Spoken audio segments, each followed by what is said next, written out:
Bonjour à tous, soyez les bienvenus dans la présentation de cette nouvelle vidéo.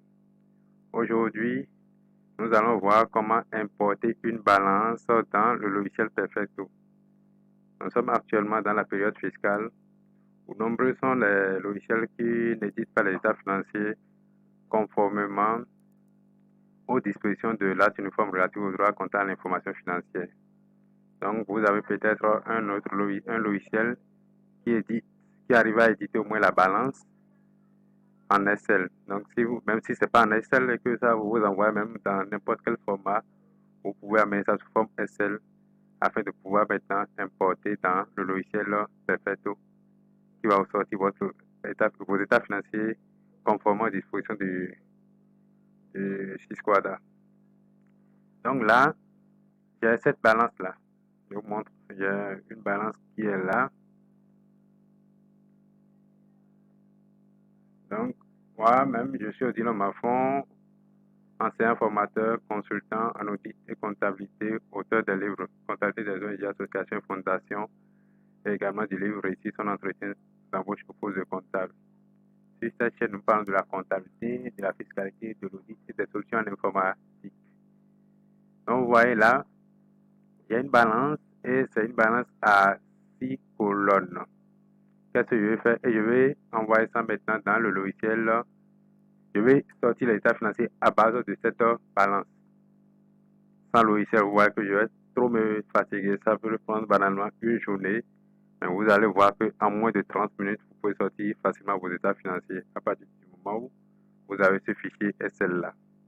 Donc là, je suppose que vous avez la balance, on vous a envoyé, même si c'est sur papier, vous saisissez tout en Excel comme ça, tel que j'ai ici. Nous allons, ici, vous allez considérer que c'est tout, ouais, c'est à 6 colonnes. D'accord?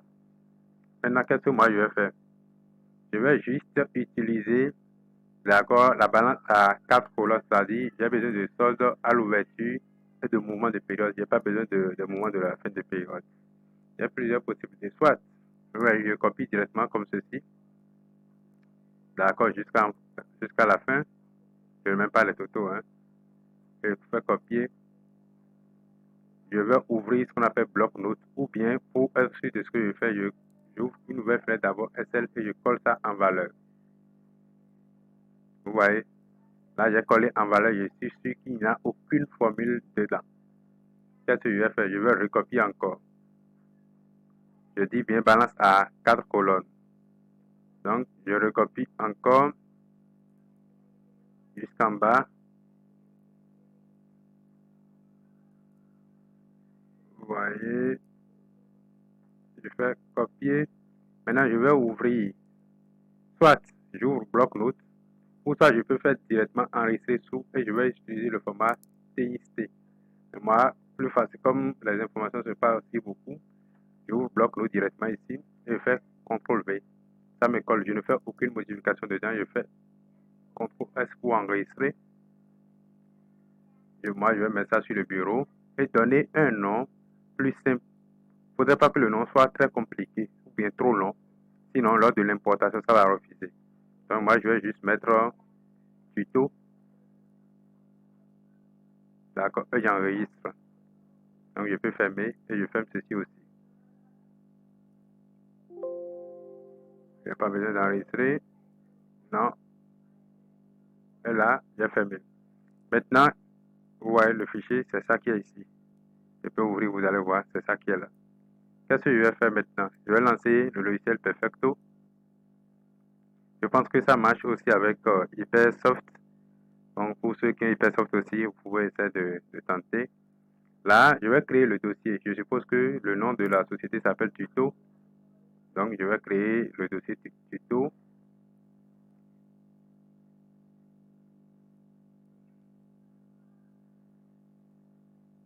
Donc je fais copier, puis c'est l'exercice 2023. Donc là, qu'est-ce que je fais? Je lance le logiciel. Je suis dans 2023, je lance l'exercice comptable 2023. Et j'irai maintenant dans le menu Fichier. Je vais faire importation d'une balance générale. Vous voyez, fichier à importer à ce niveau-là. Je clique sur les 3 points là. et je viens ensuite maintenant sur mon bureau. Parce que j'avais placé mon fichier TXT sur le bureau. Je coche je sélectionne et puis je fais ouvrir. Je vais faire lire. Vous voyez, toutes les informations apparaissent là. C'est-à-dire que mon fichier, a priori, ne présente aucune anomalie. Maintenant, je n'ai pas encore importé.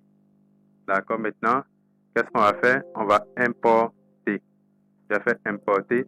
Ça me dit l'importation écrase les comptes, les journaux et les écritures précédemment enregistrées. Confirmation du lancement de l'importation. Je fais oui.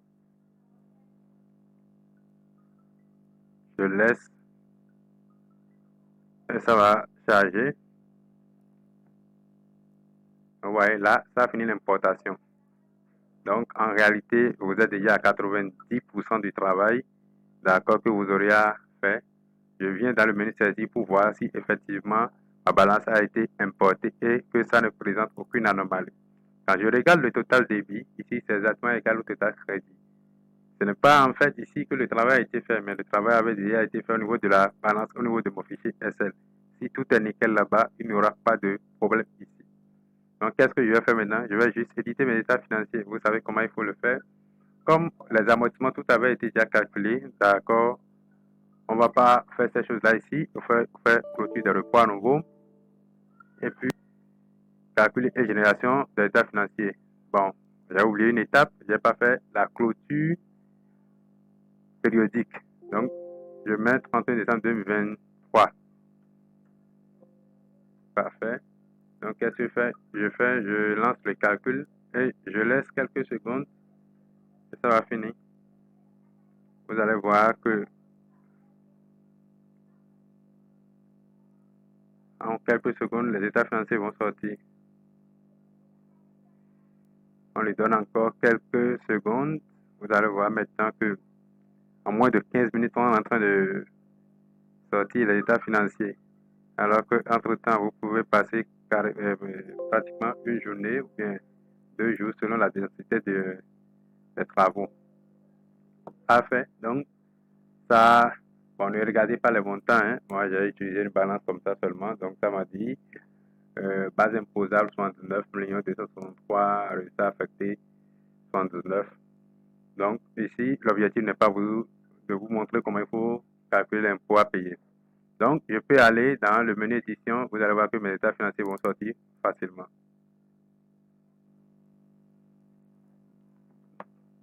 Vous voyez, de la balance, rapidement, je suis venu aux états financiers. Très simple, en moins de 10 minutes.